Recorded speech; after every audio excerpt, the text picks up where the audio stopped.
Thanks.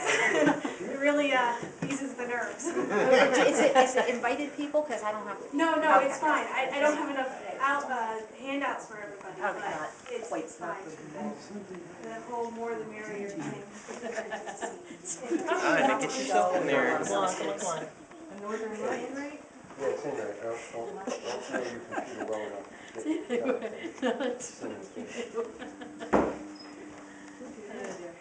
Isn't it amazing? We used to have like big. There we go. We're good. Okay. Okay.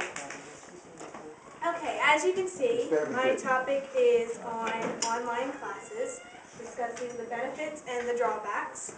Now, my introduction is, have you ever been sitting in class? I know probably a lot of you, it's been a little while since you've been to college, not too long, but have you ever been sitting in class or a lecture, no offense, pastor, but I'm thinking, oh my goodness, when is he going to stop? I've never had that. Never.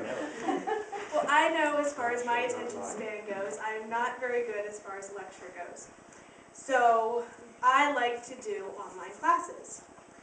Now, there are many benefits to online classes, but there are also many drawbacks. Okay. Now, I got some information from BCC, got some information from about.com, and I also got some information from Drexel.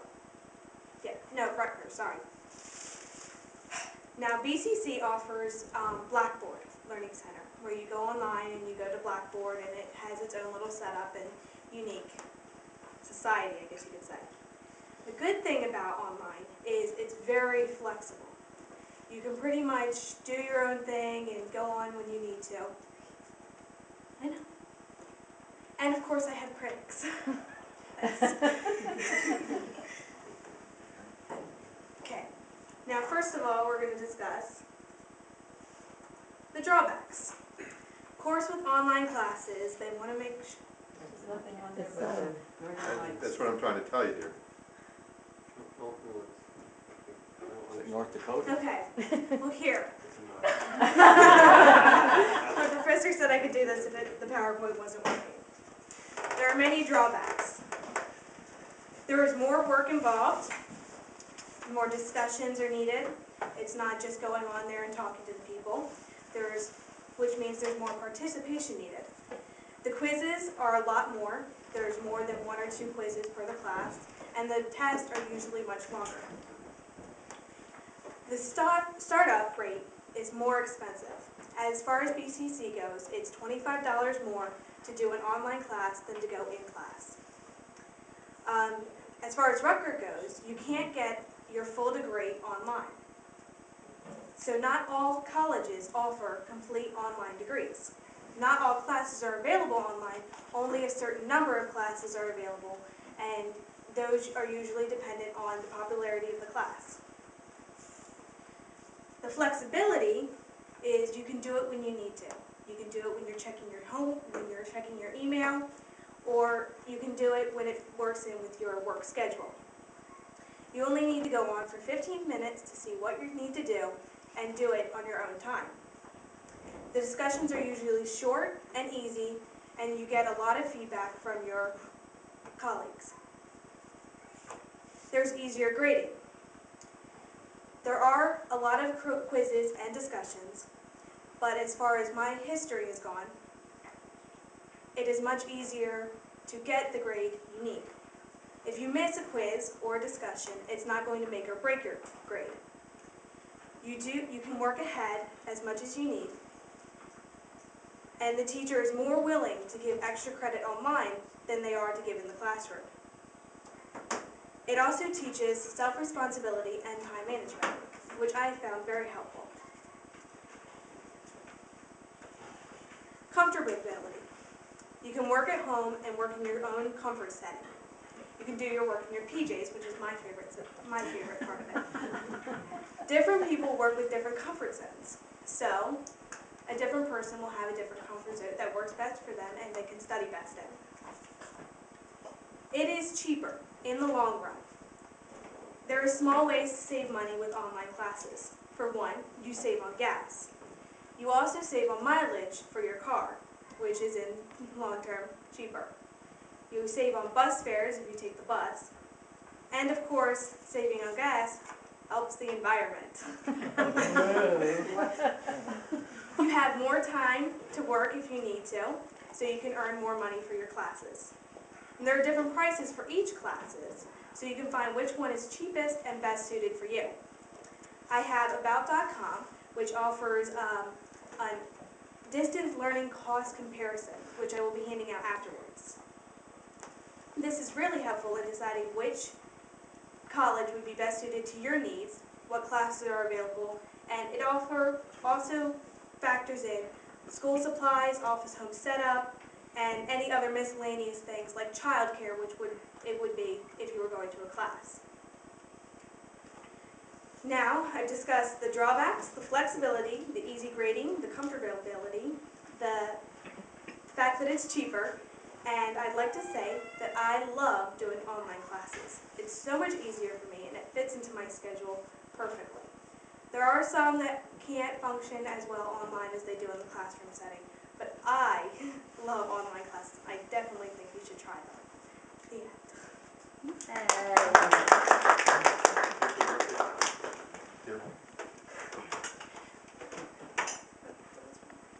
Do you need to ask questions? Yes, are there any questions? I need at least 3. Okay. When did you go green? No, I figured I'd slide that in there. Have you taken any classes on campus? Yes, I've taken a number of classes on campus, but because a lot of the classes only offer a midterm, a final, and probably a paper, you don't get as good as grading as you need to. It's basically if you miss the test, you're pretty much done for the semester, or if you mess up on that test, you're pretty much done for the semester. Okay. So it's a lot harder for me to be compacted into 2 quizzes and a paper. Okay. Stephanie? Are the online courses accepted the same way? Like if you go to transfer to another school or apply, are the online courses given the same weight as a course taken in a classroom? There are, it's different for each college. There are non-credit courses, which I found at BCC, and there are also credit courses. I'm taking credit courses, and they are perfectly as good transferring to other colleges. They actually have more work involved in them for the purpose of making sure that they're at the same weight as online, as on campus. Yes? How would you work something like biology where you have to have a hands-on? Well, biology is split into 2 separate things. I took biology online, but I also took a biology lab. Biology lab was 1 credit, and biology online was 3 credits. You couldn't get the full grade for it to transfer unless you took both the biology class and the biology lab. Thank you. Wait. So the biology lab was at school? Yes, the biology lab was at school in a designated lab facility that has all the proper procedures for everything, even though there was really no chemicals that we dealt with. What about like a speech class? Would this, what you're doing now, sort of be the... This is online. They do have, this I had to go and put on to YouTube and send a link to my instructor. My instructor is very good as far as, very good as far as being flexible with those of us who can't get the number of people that we needed. And so he offered to open up his classroom on Monday nights in case somebody couldn't get the people they needed. But it just took so much time, this was just easier. Should we see So. in the audience so they see She did. Yes, I did. On the Yes. lab, was that compacted time, was it in a couple days, or did you have to go every week for 6 weeks? That was every week, that was a Okay. 14-week thing. Oh, okay. Yeah, I'm sure there's probably like smaller sessions, because we do have 5 weeks available at BCC and 7 weeks, and so I think they squish things in, so, but yeah.